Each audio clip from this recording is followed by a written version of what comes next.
Ул җырны башкаручы да табылды. Зөһрә Сөхәбиевга тукталып без ялгышмадык.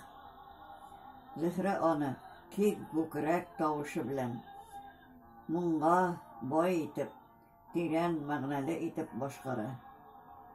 Омар Баширов әйтә, Җиргән чишмә җырының музыкасын язарга алынганнан соң, берәр атнадан Сара ханым аңа көй язуы хакында әйтте. Язуын яздым да, үземне канәгатьләндерми әле, диде. Икенче атнада җыелышта очратып, яңадан шул хакта сүз кузгатты. Синеңчә, ул җырның көе ничегрәк булырга тиеш, диде. Аның музыкасында халыкның табигатькә мәхәббәте сизелсен иде. Аннары килеп